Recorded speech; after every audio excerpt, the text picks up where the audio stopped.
கோடிக்கணக்கான பணத்திலே ஊழ்பணத்தை கொள்ளையடிக்காது, மக்கள் வரிப்பணத்தை கொள்ளையடிக்காது. காவல்துறை கைது செய், கைது செய், கைது செய், கைது செய். வெட்கக்கேடு, வெட்கக்கேடு, வெட்கக்கேடு, வெட்கக்கேடு. தாமரை தொண்டனின் ஆர்ப்பாட்டம், தாமரை தொண்டனின் ஆர்ப்பாட்டம், ஸ்டாலின் அரசே, ஸ்டாலின் அரசே, ஸ்டாலின் அரசே, ஸ்டாலின் அரசே, பதவி விலகு, பதவி விலகு, பதவி விலகு, பதவி விலகு, மதுரை மேயரே, மதுரை மேயரே, பதவி விலகு, பதவி விலகு, பதவி விலகு.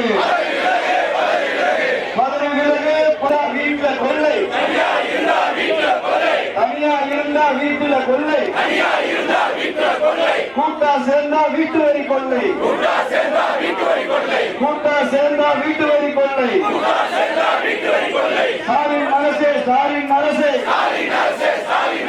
பதவி விலகு, பதவி விலகு. ஓர் அணியில் ஊழலா, ஓர் அணியில் ஊழலா. கம்யூனிஸ்ட் கட்சியே, கம்யூனிஸ்ட் கட்சியே, கம்யூனிஸ்ட் கட்சியே, கம்யூனிஸ்ட் கட்சியே, கர்மா அண்ணன் எங்கே காணோம்? காங்கிரஸ் கட்சி காணாம போச்சு, காங்கிரஸ் கட்சி காணாம போச்சு, திரும்ப அண்ணன் காணாம போனாரு. வைகோ ஐயா எங்கே போனாரு? 200 கோடி ஊழலில், 200 கோடி ஊழலில் யாருக்கு என்ன பங்கு? யாருக்கு என்ன பங்கு? ஸ்டாலின் அரசே, ஸ்டாலின் அரசே, ஸ்டாலின் அரசே, ஸ்டாலின் அரசே, பதவி விலகு, பதவி விலகு. இன்றைக்கு தேசிய ஜனநாயக கூட்டணியில் அங்கம் வகித்திருக்கிற அனைத்து இந்திய அண்ணா திராவிட முன்னேற்ற கழகமும் பாரதிய ஜனதா கட்சியும் என்பதும் இன்றைக்கு மறுக்க முடியாத உண்மையாக இருக்கிறது. ஏன் என்று கேட்டால், இன்றைக்கு திமுக தலைவர் ஓரணியில் தமிழகம், ஓரணியில் தமிழகம், வீடு விடா போறார், ரோடு ஷோ போறார். ஏன் போறார் அப்படின்னு சொன்னா, இன்னைக்கு அவர்களுக்கு தோல்வி பயம் வந்துவிட்டது. அமித்ஷா அவர்கள் என்னைக்கு மதுரைக்கு வந்து மீண்டும் ஒரு கூட்டணியை கடந்த 8ஆம் தேதி ஒரு பெரிய மாநாடு போல ஒரு கூட்டத்தை நடத்திவிட்டு சென்று விட்டாரோ, அமித்ஷா டெல்லியிலிருந்து பிளைட் தமிழ்நாட்டுக்கு ஏறுகிறார்னு சொன்னாலே ஒரு நடுக்கம் இருக்கு திமுக காரங்களுக்கு. இன்னைக்கு கூட பத்திரிகையில் இன்னைக்கு செய்தி வந்திருக்கிறது. அமித்ஷா அவர்கள் பேசியிருக்கிறார்கள், தமிழ்நாட்டில் மிகப்பெரிய மாற்றம் வரப்போகிறது, ஆட்சி மாற்றம் வரப்போகிறது. அந்த மாற்றத்திற்கு காரணமாக இருக்கிற தமிழக மக்களுக்கு எனது நன்றியும் வணக்கத்தையும் தெரிவித்துக் கொள்கிறோம் என்று அட்வான்ஸா இன்னைக்கு அமித்ஷா அவர்கள் பேசியிருக்கிறார். ஓரணியில் தமிழ்நாடு யார் செய்யறாங்க? நம்மளுடைய முதலமைச்சர். முதலமைச்சருக்கு வேற வேலையே இல்லை. ஏன் வேலை இல்லை அப்படின்னா, இன்னைக்கு ஓரணியில் காவல் நிலையங்களில் மரணங்கள், லாக்அப் டெத். ஓரணியில் காவல் நிலையங்கள் லாக்அப் டெத். இன்னைக்கு ஓரணியில் தமிழகம், ஓரணியில் கள்ளச்சாராயம் விற்று கொண்டே இருக்கிறார். கள்ளச்சாராயம் குடிச்சிட்டு செத்து போனா அதுக்கு 10 லட்சம் ரூபாய். ஆனா சாதாரணமா ஒரு ஆக்சிடென்ட் அதுல இறந்து போனா 3 லட்சம் ரூபாய். இப்ப தமிழ்நாட்டு மக்கள் எல்லாரும் என்ன தெரியுமா நினைக்கிறாங்க, ஓ கள்ளச்சாராயம் குடிச்சு செத்து போனா பரவாயில்லையா அப்படிங்கிற மாதிரி ஒரு சூழ்நிலை வந்திருக்கு இன்னைக்கு. அந்த அளவுக்கு இந்த ஆட்சியினுடைய ஒரு பெரிய ஒரு அவலமான ஒரு சூழ்நிலை. நமது பேராசிரியர் பேசும்போது சொன்னார்கள், தமிழ்நாட்டில் தேசிய ஜனநாயக கூட்டணியை தவிர இன்னைக்கு தட்டி கேட்கின்ற வேற எந்த தவறையும் தட்டி கேட்கின்ற இடத்தில் யாரும் இல்லை. திராவிட முன்னேற்ற கழகத்தோடு யார் கூட்டணியில் இருக்கிறார்கள்? மதிப்புக்குரிய விடுதலை சிறுத்தை கட்சியுடைய தலைவர் இருக்கிறார். வேங்கவேல் பிரச்சனை என்ன என்று இதுவரையிலும் கேட்டது கிடையாது. வேங்கவேல் பிரச்சனை அப்படி ஒரு நடந்ததா என்று கூட சந்தேகம் வந்திருக்கும் அவரு. ஆனால் அந்த கட்சியினுடைய தலைவராக இருக்கிறார். ஆனால் கம்யூனிஸ்ட் கட்சி மட்டும் பரவாயில்ல, ஒருத்தர் உடைய சத்தம் போட்டிருக்கிற சட்டம் ஒழுங்கு சரியில்லைன்னு சொல்லிட்டு இடது கம்யூனிஸ்ட் முத்தரசன் அவர்கள் வந்து கேட்கிறார்கள், அவர்களுக்கு எனது பாராட்டுகளை நான் தெரிவித்துக் கொள்கிறேன். ஏன்னா ஒரு கூட்டணியில் இருந்து கொண்டு தவறு நடக்கும் போது தட்டி கேட்கிறார் என்று சொன்னால் அது ஒரு நல்ல விஷயமாகத்தான் இருக்கு. அதே நேரத்தில் காங்கிரஸ் கட்சி என்ற ஒரு கட்சி தமிழ்நாட்டில் இருக்கிறதா இல்லை என்று யாருக்குமே தெரியாது. ஏன்னு கேட்டீங்கன்னா எந்த விஷயத்தையும் அவர்கள் கையில் எடுக்கிறது இல்லை. காவல் நிலைய மரணங்களா இருந்தாலும் சரி, கள்ளச்சாராய பிரச்சனைகளாக இருந்தாலும் சரி, எந்த பிரச்சனையாக இருந்தாலும் சரி, அவர்களுக்கு என்ன நடப்பது என்றே அவர்களுக்கு தெரியவில்லை. கேட்டால் கூட்டணியில் இருக்கிறார்கள்.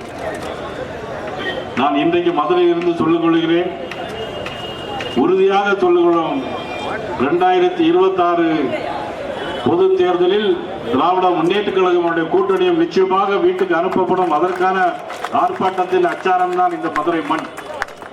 மதுரையை சுத்தி சுத்தி தான் இன்னைக்கு எல்லாமே நடந்து கொண்டிருக்கிறது. மதுரை எப்பொழுதுமே ராசியான நகரம். நமக்கு அமித்ஷா அவர்கள் வந்தார்கள், கூட்டம் அமோகமாக இருந்தது, அற்புதமான பேச்சு. மதுரையிலே தான் முருக பக்தர்கள் மாநாடு நடைபெற்றது, அற்புதமான பேச்சு. திருப்பரங்குன்றத்திலே ஒரு பிரச்சனை ஏற்பட்டது. எல்லாரும் ஒரு படம் பார்த்திருப்பீங்க, 23ஆம் புலிகேசின்னு ஒரு படம் பார்த்திருப்பீங்க, எல்லாரும் தெரியும். அதுல பாத்தீங்கன்னா ஒரு புறாவை தூது அனுப்புவோம். அந்த அரசர்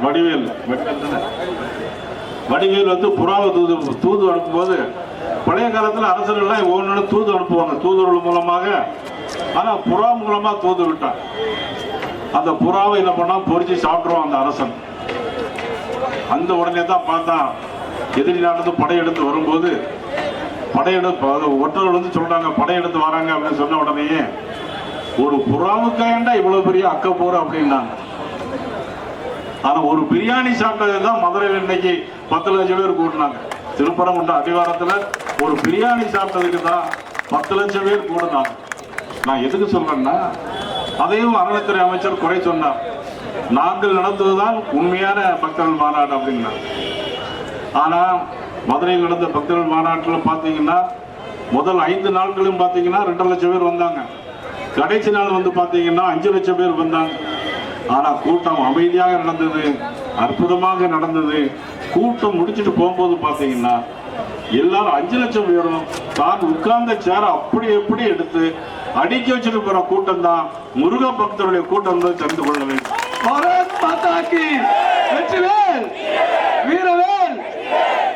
இதை விட மற்ற கட்சி கூட்டம்னா என்ன நடந்திருக்கும்? பத்திரிகைலாம் பார்த்துருப்பீங்க, எல்லாம் டாஸ்மாக்ல கூட்டமா நிற்கும். ஆனா அன்னைக்கு டாஸ்மாக்ல ஒரு கூட்டம் கூட கிடையாது, ஒரே பாட்டில்களா கிடக்கும் மற்ற கட்சி கூட்டம்னா.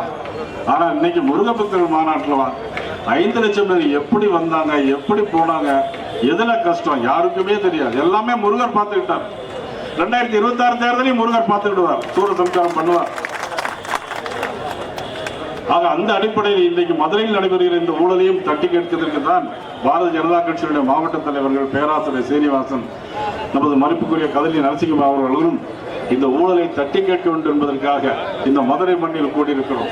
நான் ஏற்கனவே சொன்ன மதுரை எங்களுக்கெல்லாம் ராசி. ஏன்னா திமுக ராசி கிடையாது. 1967 திமுக பொதுக்குழு கூட்டாங்க மதுரையில். 22 வருஷம் அவங்க ஆட்சிக்கே வரல. 67 கூட்டின பொதுக்குழு 22 வருஷம் அவங்க ஆட்சிக்கே வரல. 89 ஆட்சிக்கு வந்தாங்க, 2 வருஷம் தான் இருந்தாங்க. 91 அதுவும் முடிஞ்சு போச்சு. ஆனா இன்னைக்கு நமக்கு மதுரையில் நடைபெறுகிற எல்லா கூட்டமும் இன்னைக்கு வெற்றிகரமாக அமைந்திருக்கிறது. மீனாட்சி அம்மையுடைய ஆட்சி தமிழ்நாட்டில் நிச்சயமாக மலரும், அதில் எந்த விதமான சந்தேகம் இல்லை என்பதை நான் தெரிவித்துக் கொண்டு, மதுரை மாநகராட்சி உட்பட்டு 150 கோடி அப்படிங்கிறாங்க, 200 கோடி அப்படின்னு சொல்றாங்க. ஆனா யாருக்கு தான் வெளிச்சம் அப்படின்னு தெரியல. ஜூலை 7ஆம் தேதி முதலமைச்சர் உத்தரவு போட்டிருக்கார். ஆனால் இங்கே இருக்கிற வரி வைப்பு குழு தலைவர் மூவேந்திரன், விஜயலட்சுமி அவர்கள் பண்ணிய ஊழல் என்பது 100-150 கோடியை தாண்டி போயிருக்கிறோம். அது மட்டுமல்ல, வாசுகி, புவனேஸ்வரி மற்றும் பாண்டிச்செல்வி, முகேஷ் சர்மா மற்றும் சரவண புவனேஸ்வரி இவர்கள் பண்ணிய ஊழலை பார்த்தீங்கன்னா தமிழ்நாட்டில் பெரிய ஆச்சரியமா.